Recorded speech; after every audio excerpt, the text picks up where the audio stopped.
Eu sou um ex-nada. Eu não sou ex-maconheiro, é que o pessoal fala essas histórias, né? Que você é maconheiro? Ex não sei o quê, sabe? Então ele é maconheiro. Não, é a primeira vez que eu fumo maconha por osmose, que eu achei. É a primeira vez hoje. Bom, essa é uma boa maconha pra falar por osmose. Deixa pra vocês aí. Ô, mano, mas brincadeiras à parte, pô. A minha história não tem a ver com alguma coisa muito maluca que eu tenha feito e tal. Mas a gente tem as crises que são inerentes das idades, né? Então, cara, eu vivi longe do Senhor, com esse problema acontecendo dentro da minha família, de um afastamento, briga constante e tal, mas algo muito, muito, muito difícil, asseverado mesmo. E aí, como é coisa dos meus pais, vida do meu pai, eu não vou falar, né? Claro. Mas, em resumo, meu pai teve uma quebra financeira muito grande. Tentaram matar o meu pai. Cara, pesadíssimo, assim. Pra nossa família foi muito difícil. Meu pai ficou desaparecido durante um tempo. Foi muito pesado para nossa família como um todo. Uhum. Engraçado que, quando eu tava lá imerso na história, eu não via a magnitude do que estava acontecendo. Eu não tinha noção, porque eu era um garoto. Né? Eu também não via o nível de maldade das pessoas. A gente recebia ligação nesse período que meu pai estava afastado, assim, desaparecido, dizendo que meu pai estava morto, que tinha encontrado meu pai em tal lugar amarrado. E tudo trote, cara. Caralho. Na época não tinha parado de identificador de chamada, né? Uhum. Então, tudo isso gerou consequências dentro da nossa família. Então, além do meu afastamento, a minha formação de caráter também ficou extremamente corrompida. E aí, cara, uma coisa errada é como um leme de um navio. Ele vai te levando para um outro caminho totalmente diferente do que você deveria estar. Então, quando eu cheguei nos meus 19 anos, cara, 19 anos, eu tava namorando há 2 anos com a minha esposa, o que é a minha esposa hoje, minha primeira namorada e a minha esposa. Um relacionamento terrível, cara, terrível, terrível, terrível, de muito ciúme, de muita briga, de muito desequilíbrio. Eu estava na faculdade na época, minha formação acadêmica é Direito, tinha acabado de entrar na faculdade e na minha cabeça eu estava no hype, né? Porque eu tinha ganhado um prêmio na época da faculdade, de garoto calouro e tal. Tava fazendo propaganda de televisão e de rádio na época pra faculdade. Eu tava me achando que eu tava no hype. Só que por trás havia um vazio muito grande. Havia um déficit muito grande. Então, por fora parecia que estava bem, mas por dentro estava morto.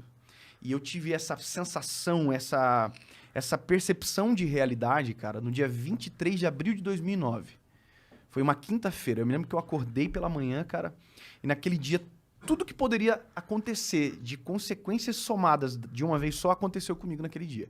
E aí são detalhes mais longos e tal. Mas resumindo, cara, o final desse dia, que foi pra mim o pior dia da minha vida e o melhor dia da minha vida, eu estava dentro da Câmara dos Vereadores, na época da nossa cidade, estava tendo uma audiência pública sobre algum tema na época, e eu me lembro de eu entrar dentro do banheiro da Câmara dos Vereadores, cara, colocar um monte de papel na boca, assim, pra gritar e ninguém ouvir, sabe? De tanta angústia, cara. E aquele dia foi, pra mim, um marco, porque eu saí dali, pensei em suicídio, eu me lembro que os pensamentos, assim, eu tenho um rio na nossa cidade, que é um rio Cachoeira, o nome, é um rio poluído, e eu fiquei pensando, cara, se eu me jogar aqui, eu sei nadar, pô, eu não vou morrer. Aí pensei de me jogar na frente de um carro. Falei, cara, e se eu ficar paralítico? Pô, eu vou incomodar minha mãe e meu pai pelo resto da minha vida e não vou conseguir morrer. Pra entender o nível, né, do que estava passando dentro do meu coração. E aí, cara, naquele dia, eu procurei 2 coisas. Eu procurei um irmão da igreja, que passava por mim quando eu ia pro colégio, ele passava por mim de bicicletinha cantando o hino, assim, ele cantava o hino assim, caminhando eu vou para Canaã, pá. E um dia, eu sempre olhava ele, quando eu era mais novo, olhava aquilo e falava assim, mano, que cara ridículo. Eu tô envergonhando a igreja, que coisa absurda, olha só, eu achava aquilo ridículo. E no dia que a minha angústia se apresentou, eu me lembrei dele, falei, cara, eu preciso daquele cara. Porque eu me lembro que ele passava por mim, porque ele ia ir orar num monte que tinha na nossa cidade e tal. E eu não encontrei ele, cara. Não encontrei ele. E eu sabe quando tu fica na rua andando assim, bem devagarzinho, pra tu ver se tu encontra o cara naquele trajeto, que é o trajeto normal? Não encontrei ele. E aí procurei a segunda coisa, uma igreja. Que foi a igreja que eu me criei na minha infância. É uma igreja de esquina na nossa cidade, assim. E eu fui ver se ela estava aberta pra ver se tinha algum pastor dentro pra conversar comigo. Cara, a igreja tava trancada. Não tinha ninguém. Tava fechada, mano. Era tarde também, né? E aí, cara, me restou ir pra casa e entrar no meu quarto, Fechei a porta, na verdade não tinha porta, a nossa casa não tinha porta no meu quarto. Eu fui pro canto da cama, assim, bem no cantinho onde não dava pra ver da porta, eu dobrei meu joelho e comecei a falar com Deus, cara. A oração mais sincera que eu fiz na minha vida. Sabe? Porque a oração, ela às vezes é uma... A gente tenta impressionar, parece Deus, a gente tenta rebuscar as palavras, como se, né? Cara, foi a oração mais simples da minha vida, foi a oração mais verdadeira. Eu nunca chorei tanto, acho, na minha vida como naquele dia. E eu disse uma coisa pro Senhor, eu falei, Deus, se o Senhor existe, se o Senhor é real, e se o Senhor tem um plano comigo realmente, que eu ouvia na minha infância, eu preciso que o Senhor entre na minha vida e o Senhor mude a minha história. Hoje, eu preciso que o Senhor fale comigo. E, cara, eu fiquei naquele cenário ali, orando e tal, e aí me lembrei de uma Bíblia que não ficava no meu quarto, que era uma Bíblia que era do meu avô, que meu avô havia falecido e ficado para a nossa família. Eu peguei, fui lá no quarto da minha mãe, busquei a Bíblia, voltei pro meu quarto, e aí, cara, dobrei o joelho de novo e falei, Jesus, eu já ouvi pessoas dizendo que isso pode acontecer, então eu quero que o Senhor faça comigo, preciso que o Senhor fale comigo. Aí eu peguei a Bíblia e abri.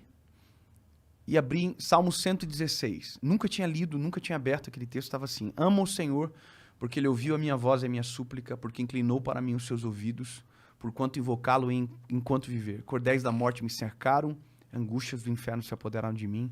Encontrei angústia e tristeza e disse, ó Senhor, livra minha alma.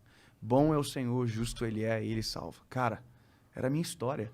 Eu clamei ao Senhor, os cordéis da morte me cercaram, eu tive muita angústia. E aí eu comecei a chorar e falar, Jesus, o Senhor é real e tal, mas eu preciso que o Senhor fale comigo de novo. Eu preciso, Senhor, eu estou desesperado. Fala comigo de novo. Abri. Isaías 60. Levanta-te e resplandece, porque já vem a tua luz e a glória do Senhor vai nascendo sobre ti. Aquele dia mudou minha vida para sempre, cara. Mudou meu relacionamento com a minha esposa, na época era minha namorada, mudou a minha forma de tratar os meus pais. Foi a mudança mais radical que eu experimentei na minha vida, cara. Diferentemente da religião que transforma o homem de fora para dentro, com paradigmas e com a própria história, Cristo ele transforma o homem de dentro para fora. Então é aquilo que a gente chama de metanoia, sabe? Quando muda de uma maneira tão radical que você não consegue explicar. Então foi isso que eu vivi. Eu desesperei, busquei socorro, encontrei o socorro. E a partir daquele dia, cara, eu fiquei tão incendiado por isso, e por isso que eu me tornei talvez um pregador do evangelho, porque a minha vontade era que todo mundo conhecesse aquilo. Eu me lembro, cara, que eu dobrava os meus joelhos assim, orava, Jesus, eu quero que meus primos vivam isso também. Começou na minha família, sabe? Cara, eu clamava por isso e vi os meus primos todos tendo a vida transformada também. E depois isso virou meu trabalho, meu ministério, né?